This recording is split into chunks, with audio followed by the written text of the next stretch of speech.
Praise the lord. బాగున్నారా? దేవుని కృపను బట్టి వర్ధిల్లుచున్నారా?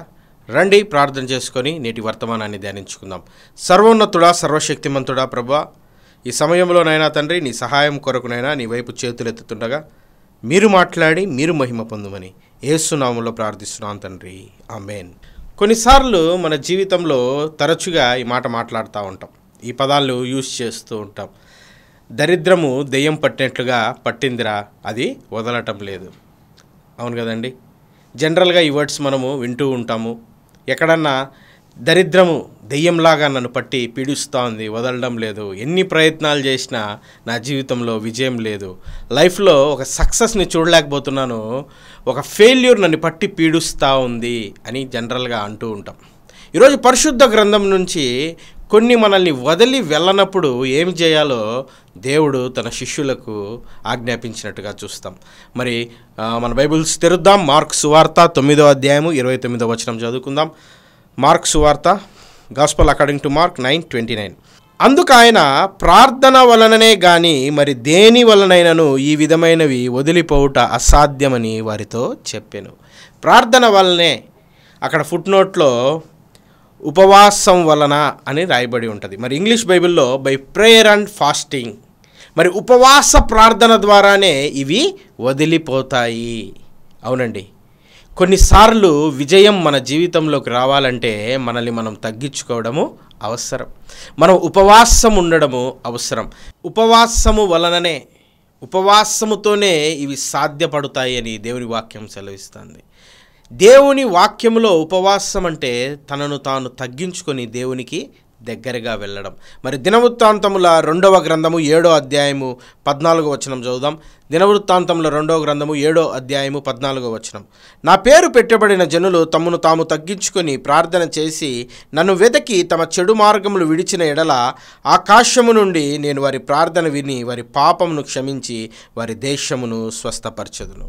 మరి ఇంగ్లీష్ బైబిల్లో ప్రేయర్ అండ్ ఫాస్టింగ్ అని ఉంటుంది. మరి ఫాస్టింగ్ చాలా అవసరం. ఎందుకంటే కొన్నిసార్లు జీవితంలో సక్సెస్ చూడాలంటే మనల్ని మనము తగ్గించుకోవాలి. మరి తనను తాను తగ్గించుకున్న వాడినే దేవుడు హెచ్చిస్తాడు. ఫాస్టింగ్ ఈజ్ నథింగ్ బట్ మనల్ని మనము తగ్గించుకోవడం. తగ్గించుకొని దేవుని దగ్గరికి వెళ్ళడమే ఉపవాసం.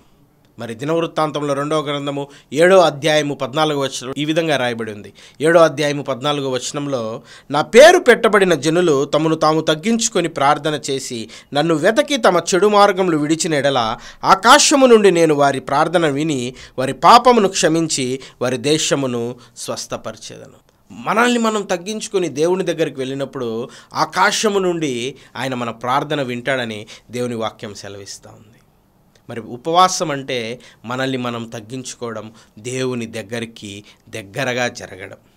మరి ఉపవాసం అంటే ఏదో ఆహారం మానేయడం కాదు. ఉపవాసం అంటే మేము ఫాస్టింగ్ ఉన్నామని చెప్పి అందరికీ చెప్పుకోవడం కాదు. మనల్ని మనము బూస్ట్ చేసుకోవడం కాదు. కానీ ఉపవాసం అంటే మనల్ని మనం తగ్గించుకొని దేవుని సహాయము కొరకు ఆయన పాదాల చెంతకు చేరడం. మరి యోవేలు గ్రంథంలో ఈ విధంగా రాయబడి ఉంది కదా, 2:12 చదువుకుందాం. జోయల్ 2:12. ఇప్పుడైనను మీరు ఉపవాసం ఉండి కన్నీరు విడుచుచు దుఃఖించుచు మనఃపూర్వకంగా తిరిగి నా యొద్దకు రండి. ఎవరైతే ఉపవాసం ఉండి మోకాళ్ళ మీద దేవుడి సన్నిధికి వస్తారో దేవుడు అంటున్నాడు, నేను మీ కన్నీరు తుడుస్తాను. అలాగే 2:13 కూడా చదువుకుందాం. మీ దేవుడైన యెహోవా కరుణా వాత్సల్యము గలవాడును శాంతిమూర్తియు అత్యంత కృపగలవాడునై ఉండి తాను చేయి ఉద్దేశించిన కీడును చేయక పశ్చాత్తాపడును గనుక మీ వస్త్రములను కాక మీ హృదయములను చింపుకొని ఆయన తట్టు తిరగండి అని దేవుని వాక్యం సెలవిస్తాం. ఆయన మనకు చేయదలిచిన కీడు చేయక పశ్చాత్తాపడతాడని పరిశుద్ధ గ్రంథం సెలవిస్తుంది. ఎవరైతే తమను తాము తగ్గించుకొని నీవే మా దిక్కు, నీవే మా శరణు, నీ పాదాలను మేము ఆశ్రయించాము ప్రభువా అని ఎవరైతే తమను తాము తగ్గించుకొని కన్నీరు విడుచుతూ దేవుని వైపు చూస్తారో చెయ్యదలచినటువంటి కీడు మాని దేవుడు వారి జీవితంలో గొప్ప కార్యాలు చేస్తాడని పరిశుద్ధ గ్రంథం సెలవిస్తుంది. ఉపవాసం చాలా గొప్పదండి. ఉపవాసం అంటే మనల్ని మనము తగ్గించుకోవడమే. ఉపవాసం అంటే ఏదో ఆహారం మానేయడం కాదు, కానీ దేవునితో సహవాసం చేయడం. హల్లెలూయా. ఉపవాసం అంటే ఆహారం మానేసి ఫోన్లో మెసేజ్ వినడం కాదు, లేకుంటే ఫోన్లో రీల్స్ చూడడం కాదు. ఉపవాసం మానేసి మన పనులలో మనం నిమగ్నం అవ్వడం కాదు, కానీ ఉపవాసం అంటే మోకాళ్ళ పైన చేరి దేవుని సన్నిధిలో నీ సమస్య కొరకు కనిపెట్టడం. చూడండి, ఈ లోకంలో ఉపవాసం ద్వారా గొప్పవారు గొప్ప సాధించారు కదా. మన ఆంధ్రప్రదేశ్ ఉమ్మడి రాష్ట్రాన్ని సాధించడానికి పొట్టి శ్రీరాములు గారు ఉపవాసం ఉన్నారు. మరి తెలంగాణ రాష్ట్రాన్ని సాధించడానికి కేసీఆర్ గారు ఉపవాసం ఉన్నారు. ఈ లోకంలో పాలిటీషియన్స్, గొప్పవారు, రాజకీయవేత్తలు ఒక గొప్ప కార్యక్రమాన్ని సాధించాలి, ఒక గొప్ప విజయాన్ని సాధించాలి అనుకున్నప్పుడు రాజకీయ నాయకులు ఎంచుకున్నటువంటి అస్త్రం ఏది అంటే ఉపవాసం.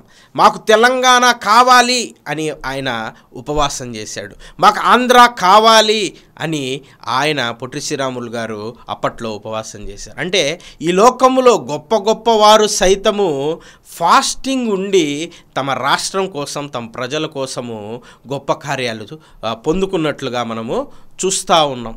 మరి ఈ లోకంలో ఉండే నాయకులే వారు ఫాస్టింగ్ చేసినప్పుడు, రాష్ట్రాలు ఇచ్చినప్పుడు, మన కన్న తండ్రి మనము రొట్టెని అడిగితే రాతినిస్తాడా, చేపను అడిగితే పామునిస్తాడా? ఈ లోకంలో ఉండే నాయకులే వారు ఫాస్టింగ్ చేసి మాకు రాష్ట్రాలు కావాలంటే ఇచ్చేసినప్పుడు, నీ తండ్రి నువ్వు ఫాస్టింగ్ చేస్తూ ఆయన పాదాల చెంత చేరి కన్నీరు విడుచుచు తండ్రి నాకు ఇది కావాలంటే నీ తండ్రి చేయడా అండి? నీ తండ్రి కరుణా వాత్సల్యుడు కదా. మన దేవుడు కరుణా సముద్రుడు కదా. ఈ లోకంలో చెడ్డబారుగా ఉన్నటువంటి నాయకులు సైతము ఫాస్టింగ్స్కి కరిగిపోతే నీ తండ్రి నీ కోసం ప్రాణం పెట్టి సిలువలో మరణించి యేసయ్య నీ కన్నీరు చూసి చెలించకుండా ఉంటాడా? చిన్నపిల్లలు మారం చేస్తూ ఉంటారు. మేము అన్నం తినము, నాకు సైకిల్ కావాలి, నేను అన్నం తినను, నన్ను సినిమాకి తీసుకువెళ్ళు, నేను అన్నం తినను, నన్ను పార్కుకి తీసుకువెళ్ళు అని ఈ లోకంలో చిన్నపిల్లలు మారం చేస్తూ ఉంటే తల్లిదండ్రులు ఏం చేస్తారండి? వారి ఏడుపు ఆపడానికి వారి యొక్క ఆకలి, మీరు అన్నం తింటే నేను తీసుకెళ్తా, మీరు అన్నం తింటే ఇది చేస్తా అని మనము పిల్లలకు చెప్తూ ఉంటాం. అంటే వారి యొక్క ఉపవాసాన్ని మనము చూసి తట్టుకోలేం. పాపులమై ఉన్న మనమే మన బిడ్డల ఆకలిని, వారి యొక్క ఏడుపుని చూసి చెలించిపోతే పరలోకంలో ఉన్న నీ తండ్రి నీ ఏడుపును చూడనంటారా? నీ బాధను వినడంటారా? అందుకే దేవుడు అంటున్నాడు మార్క్స్ వార్తలో, ఇవన్నీ ఈ యొక్క ఫెయిల్యూర్స్, ఈ యొక్క భయంకరమైనటువంటి దరిద్రమును పట్టినట్టు, మాకు దరిద్రం దెయ్యం పట్టినట్టుగా పట్టింది అంటాము. ఇవన్నీ ఈ యొక్క ఫెయిల్యూర్స్, లైఫ్లో సాధించలేనటువంటి కొన్ని విషయాలను మనం ఎలా పొందుతామంటే దేవుడు అంటున్నాడు ఉపవాసముతో మాత్రమే, ప్రార్థనతో మాత్రమే. ఈరోజు నువ్వు ఉపవాసం చేయగలిగితే, ఈరోజు నువ్వు ప్రార్థన చేయగలిగితే దేవుడు అంటున్నాడు ఇకనైనా మీ యొక్క మనస్సులను చించుకొని నా దగ్గరికి వస్తే, చదవండి ఆ మాట, మీ వస్త్రములు కాక మీ హృదయములు చింపుకొని ఆయన తట్టు తిరుగుడి. నేను ఉపవాసం మానేసి అన్నం మానేశానని చెప్పి నీ యొక్క ఉద్యోగంలో నువ్వు వెళ్ళిపోతూ, మరి తప్పదండి, మాకు ఉద్యోగం ఉంది అంటే వెళ్ళొచ్చు, కానీ ఇఫ్ యు ఆర్ ఫాస్టింగ్, మీరు ఉపవాసం ఉంటున్నారంటే ఒక లీవ్ దినాన ఉపవాసం ఉండండి, లేదా లీవ్ పెట్టుకొని ఉపవాసం ఉండండి. ఉపవాసం అంటే దేవునికి దగ్గరగా వాసం చేయడం, అంతేగాని ఏదో ఆచారభక్తిగా ఉపవాసం ఉంటూ నేను 40 రోజులు ఉంటాను, 45 రోజులు ఉంటాను, 50 డేస్ ఉంటానంటే దేవుని సన్నిధిలో అది చెల్లుబాటు కాదు.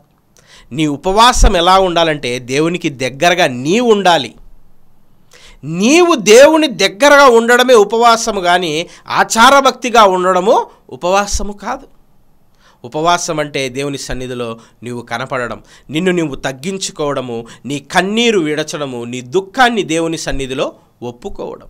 పూర్వకాలం ఉపవాసము ఉండడం అంటే ఆహారం ఎందుకు తీసుకునేవారు కాదంటే, ఆహారం తీసుకోవాలంటే వాళ్ళు పనికి వెళ్ళాలి, పనికి వెళ్తేనే వారికి ఆహారం దొరికేది. వారు పనికి వెళ్తే ఆహారము, పనికి వెళ్ళకుంటే ఆహారం లేదు. కాబట్టి వాళ్ళు ప్రార్థన కొరకు ఆహారం తీసుకునేవారు కాదు. ఈరోజు మనకు అలా కాదు కదా. అన్ని ఫుడ్స్ మన ఇంట్లో ఉన్నాయి, అన్ని కంఫర్ట్స్ మన ఇంట్లో ఉన్నాయి, అవి మనం మానేస్తున్నాం.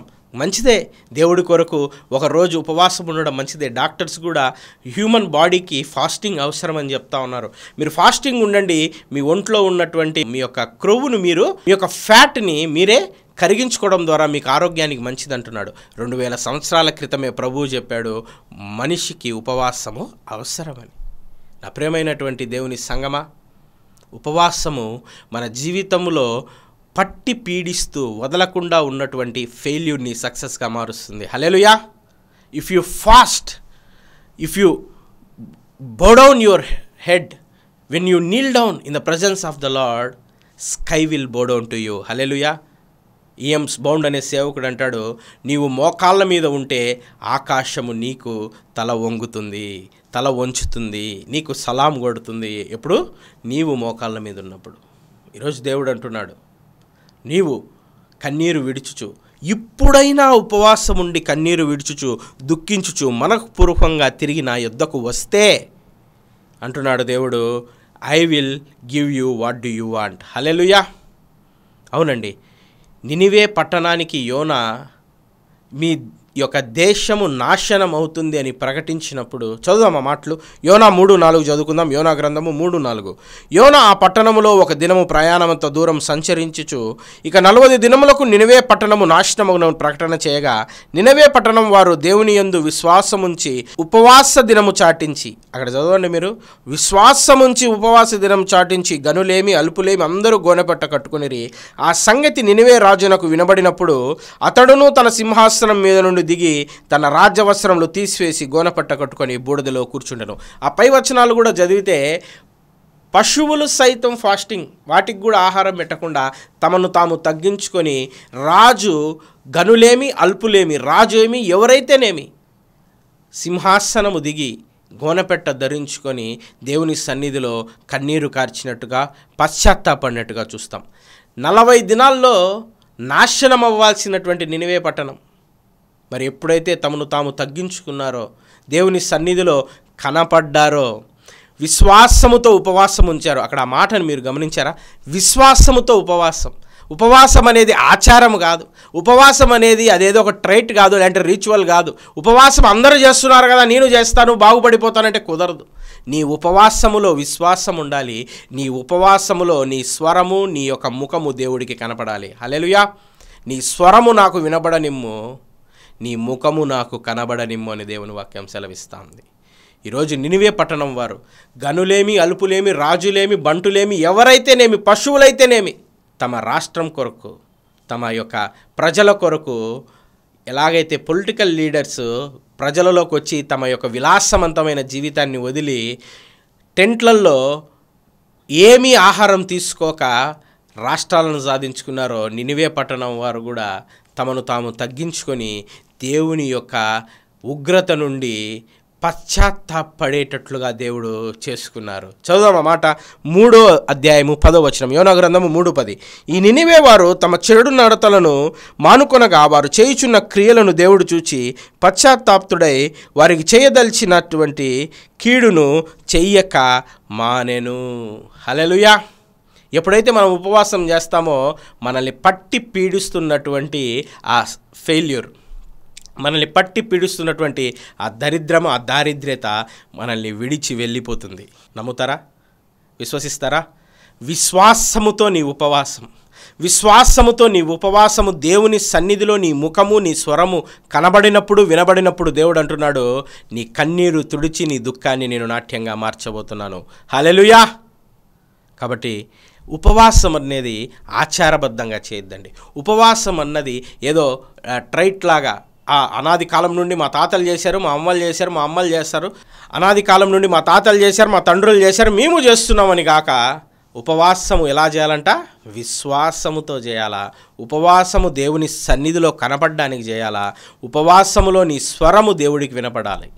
ఏదో మధ్యాహ్నం దాకా ఉండి 3 గంటలకు అన్నం తినేస్తే కొంతమంది అనుకుంటారు, అబ్బా చాలా గొప్ప ఉపవాసం చేశానండి నేను, 40-50 డజన్ అట్టిపండ్లు తినేసి, యాపిల్ కాయలు తినేసి, పాలు తాగేసి, జ్యూసులు తాగేసి ఆ ఉపవాసం చేశానండి. ఇది కాదు ఉపవాసం. ఉపవాసం అంటే నీ స్వరము, నీ ముఖము దేవునికి కనపడము, నీలో తగ్గింపు గుణం ఉండడం. అందుకే కొన్ని రూల్స్, సెట్ ఆఫ్ రూల్స్ దేవుడు ఉపవాసము చేసే నీకు నాకు మనందరికీ దేవుడు కొన్ని రూల్స్ పెట్టిపోయాడు. చూద్దామా ఆ రూల్స్ ఏంటో? మత్తయి సువార్త 6వ అధ్యాయం 16వ వచనం చదువుకుందాం. మత్తయి సువార్త 6:16. మీరు ఉపవాసం చేయనప్పుడు వేషధారుల వలె దుఃఖముకులై ఉండకుడి, తాము ఉపవాసము చేయుచున్నట్టు మనుషులకు కనబడవలనని వారు తమ ఫలము పొంది ఉన్నారని నిశ్చయముగా మీతో చెప్పుచున్నాను.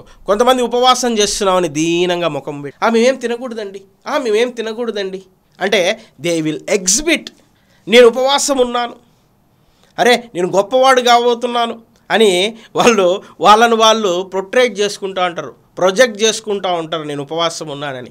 అలా ఉండకూడదు అని దేవుడి వాక్యం సెలవిస్తుంది. 17వ వచనం చదువుకుందాం.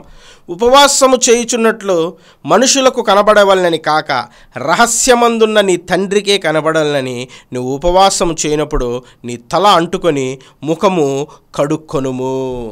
నువ్వు నీ తండ్రికి కనపడాలి ఉపవాసం చేస్తున్నావని. వీధిలో ఉండే జనాలకు కాదు, నీ సంఘంలో ఉండేటువంటి మనుషులకు కాదు, మీ సంఘ కాపరికి కాదు, ఆయనకు నువ్వు లెక్కప్ప చెప్పేవాడివి కాదు, నీ రహస్యం ముందున్న తండ్రి. పాస్టర్ గారు చెప్పారనో లేకపోతే ఇంట్లో వాళ్ళకు ముందు చూపించాలనో, సంఘంలో నేను గొప్ప ఉపవాసం ఉంటానని చూపించాలని ఉపవాసం చేస్తూ ఉంటారు. ఆ ఉపవాసానికి తగిన ఫలము రాదని దేవుని వాక్యం సెలవిస్తూ ఉంది.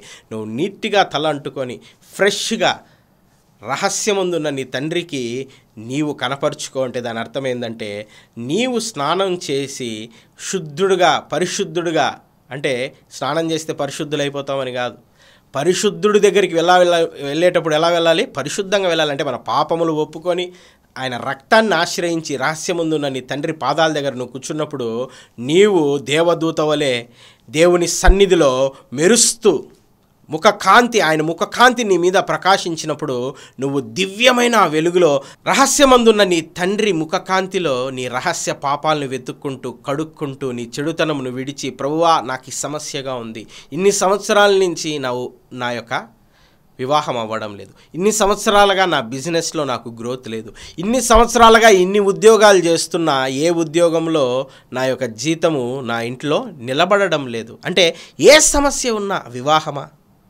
లేకపోతే గర్భఫలమా ఇంకొకట చెప్పుకుంటూ పోతే రేపు ఉదయం వరకు మన సమస్యలన్నీ చెప్పుకోవచ్చు. కాబట్టి నీ సమస్య నీకే తెలుసు. ఈరోజు ఆ సమస్య నిమిత్తం దేవుని సముఖమందు పరిశుద్ధునిగా నీవు ఆయన పాదాల దగ్గర నీవు పాపివని ఒప్పుకొని ఆయన రక్తాన్ని ఆశ్రయించి ఆయన యొక్క దివ్యమైన సన్నిధిలో నువ్వు కనబడినప్పుడు, నీ స్వరం ఆయనకు వినిపించినప్పుడు నీ నిజమైన ఉపవాస భక్తిని బట్టి నీ జీవితంలో పట్టి ఉన్నటువంటి దరిద్రమును దేవుడు తొలగించబోతున్నాడు. హల్లెలూయా! నమ్ముతున్నావా? ఈరోజు విశ్వాసముతో ఉపవాసము చేయండి. విశ్వాసముతో గాక ఆచారభక్తిగా ఉపవాసాలు చేయొద్దండి. అటువంటి ఉపవాసాలు దేవుడికి ఇష్టం లేదు. అటువంటి ఉపవాసాలు 40 రోజులు చేసినా 400 రోజులు చేసినా అది సున్నా. ఏంటండి? It's a big zero. నువ్వు 1 గంట అయినా, ఒక్క గంట అయినా దేవుడి కొరకు సమయం వెచ్చిచ్చి రహస్యమందున్న నీ తండ్రి పాదాల చెంత నీవు ప్రార్థించగలిగితే నీ యొక్క ఉపవాసము, నీ మొబైల్ ఫోన్ పక్కన పెట్టడం, నీ యొక్క ఉపవాసము వ్యర్థమైనటువంటి మాటలు మాట్లాడకుండా 1 గంట దేవుడి సన్నిధిలో గడపడం, నీ ఉపవాసము వేరే ఈలోక ఐహిక విచారాలు పక్కన పెట్టి 1 గంట దేవుడి యొక్క పాదాల చెంత గడపడం. అవును, ఆహారం మానేస్తే ఉపవాసం కాదు. ఫోన్ ఈరోజు ఎక్కువగా చూస్తున్నావా? ఫోన్ పక్కన పెట్టడం ఉపవాసం. ఎక్కువగా ఏదైనా సమస్య గురించి ఆలోచిస్తున్నావా? ఆ సమస్య గురించి ఆలోచన పక్కన పెట్టి దేవుని సన్నిధిలో నీ భారము యెహోవా మీద మోపుము, ఆయన నిన్ను ఆదుకుంటాడని 55:22 కీర్తనలో రాయబడినట్టుగా 1 గంట సేప, 2 గంటల సేప, 1 అరగంట సేప దేవునితో క్వాలిటీ టైం గడపడమే నిజమైనటువంటి ఉపవాసం. అదే దేవుడు మార్క్స్ వార్తలో చెప్తా ఉన్నాడు. ఇవి కేవలం ఉపవాసము ప్రార్థన వలన మాత్రమే వదిలిపోవుట సాధ్యము. ఈరోజు ఎందుకు ప్రభువా నా జీవితంలో ఈ దరిద్రత, ఎందుకు ప్రభువా నా జీవితంలో ఈ యొక్క బాధ, ఎందుకు ప్రభువా నా జీవితంలో ఈ యొక్క నిట్టూర్పు అంటే నీ జీవితంలో ఉపవాసం లేదు, అంటే దేవునితో సహవాసము లేదు. హల్లెలూయా! ఉపవాసం అంటే దేవునితో సహవాసం. సహవాసము లేని ఉపవాసము 155 రోజులున్నను అది జీరో.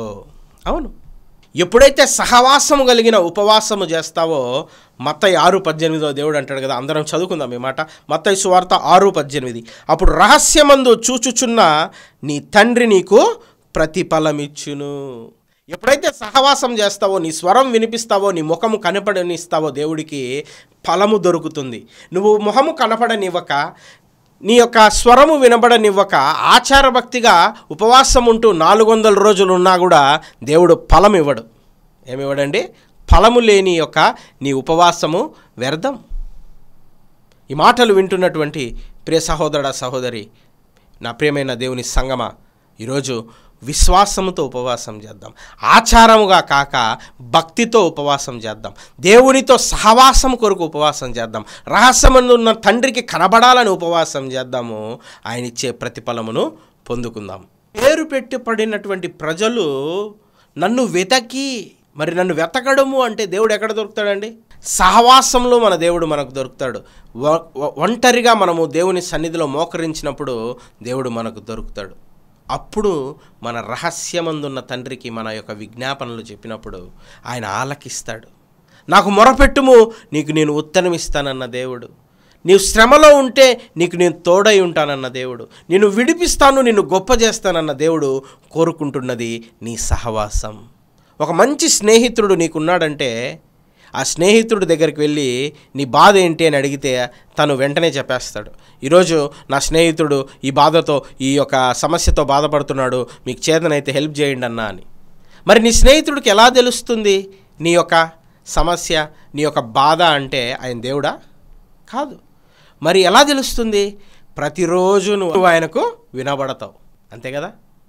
నువ్వు మరి నీ స్నేహితుడు కనపడి వినపడి నీ సమస్య చెప్పుకుంటా ఉంటే నీ స్నేహితుడు ఏం చేస్తా ఉన్నాడు? ఏమీ చేయలేకున్నాడు.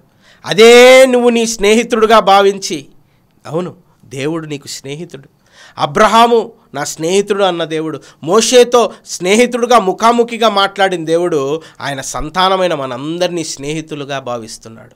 ఈరోజు నీ స్నేహితుడికి నువ్వు కనబడగలిగితే, నీ స్నేహితుడికి నువ్వు వినబడగలిగితే, ఎర్ర సముద్రమును చీల్చిన దేవుడికి నీ సమస్యను చీలడం పెద్ద విషయమా? చనిపోయిన చిన్నదాన్ని తలితాకుమి అని లేపినటువంటి ప్రభువుకి నీ యొక్క సమస్యను తట్టి లేపడము ఒక సమస్యనా? ఈరోజు థింగ్ ఏంటంటే మనము విశ్వసించడంలా. దేవుడికి నా సమస్య చెప్పుకుంటే, దేవుడి పాదాల చెద్ద కన్నీరు కారిస్తే, దేవునితో సహవాసము చేస్తే నా యొక్క సమస్య తీరుతుంది అని నువ్వు నమ్మగలిగితే, ఈరోజు దేవుడు అంటున్నాడు బిలీవ్ అండ్ రిసీవ్. నమ్ము. ఆవగింజంత విశ్వాసం నీకుంటే ఆ కొండ వచ్చి ఇక్కడ పడమన్నా పడుతుంది. అవును, మనం చిన్న పిల్లలు సండే స్కూల్లో పాడుతూ ఉంటారు, ఆవగింజంత విశ్వాసం నీకుంటే ఆ కొండ వచ్చి సీలో పడిపోమంటే పడిపోతుంది. ఈరోజు ఆ ఆవగింజంత విశ్వాసం లేకనే మన జీవితంలో గొప్ప కార్యాలు చూడలేకపోతున్నాం. ఈరోజు విశ్వాసం ఉంచి నువ్వు ఉపవాసం ఉంటే, విశ్వాసం ఉంచి నువ్వు ప్రార్థన చేస్తే దేవుడు అంటున్నాడు, తమ చెడు మార్గమును విడిచి తాము నన్ను వెతికిన ఎడల. వాక్యం చదువుకుందాం. మళ్ళీ మూలవాక్యం 2 దినవృత్తాంతములు 7:14 చదువుకుందాం. 2 దినవృత్తాంతముల గ్రంథము 7వ అధ్యాయం 14వ వచనం. నా పేరు పెట్టబడిన నా జనులు తమను తాము తగ్గించుకొని ప్రార్థన చేసి నన్ను వెతకి తమ చెడు మార్గములు విడిచిన ఎడల ఆకాశము నుండి నేను వారి ప్రార్థన విని వారి పాపమును క్షమించి వారి దేశమును స్వస్థపరిచేదను. ఆయన ఆకాశము నుండి నీ ప్రార్థన విని ఊరుకున్నాడంట, నీ పాపమును క్షమిస్తాడంట. ఈరోజు నా ప్రియమైన దేవుని సంగమా, ప్రార్థన చేద్దామా?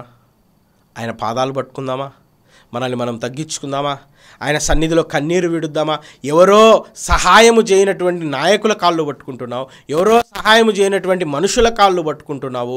వారు చీపో అంటున్నా వారి యొక్క ఇంటి చుట్టూ తిరుగుతూ అవసరముల కొరకు వారిని ప్రాధేయపడుతున్నావు. నాకు మొరపెట్టుమో నేను ఉత్తరం ఇస్తానన్న నీ దేవుడు నీతో మాట్లాడుతుంటే ఈరోజు ప్రార్థించడానికి ఏమొచ్చింది నా ప్రియమైనటువంటి అన్న, తమ్ముడు, చెల్లి? ప్రార్థన.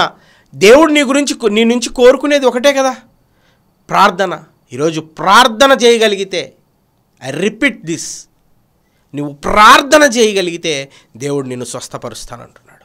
ఈరోజు నువ్వు ప్రార్థన చేయగలిగితే దేవుడు నీ జీవితంలో అద్భుత కార్యం చేస్తానంటాడు. ఈరోజు ప్రార్థన చేస్తే, ఉపవాసం ఉండి కన్నీరు విడిచి, ప్రభువా నీవే నాకు యొక్క దిక్కు, నువ్వే నా శరణు అని ఈరోజు నువ్వు ప్రార్థన చేయగలిగితే, ఆ రహస్యమందున్న తండ్రి నీ స్వరము వినాలని, నువ్వు చేసిన ప్రార్థనకు జవాబు ఇవ్వాలని ఆశపడుతుండగా తలలు వంచండి, ప్రార్థన చేసుకుందాం. సర్వోన్నతుడా, సర్వశక్తిమంతుడా, పరిశుద్ధుడా తండ్రి, ఈ వర్తమానమును వారి హృదయంలోనైనా ఫలించి అభివృద్ధి చేయండి ప్రభువా. అపవాది ఎత్తుకొని పోక అగ్ని కంచెను నైనా నీ యొక్క దూత కాపుదలను ఉంచి ప్రభువా, తన కాలమందు ఫలమిచ్చు చెట్టు వల్లనైనా ఈ వాక్యం వారి జీవితంలో ఫలించుటకు ఉపవాసము సహవాసము కలిగి తమ జీవితాలలో ప్రభువా ఇక వదలదు అనుకున్న సమస్య నుండి విడుదల పొందుటకు కృప దయచేయమని సర్వోన్నతుడైన యేసు నామములో ప్రార్థిస్తున్నాం తండ్రి. Amen. Hallelujah. Praise the Lord. Thank you one and all. God bless you all.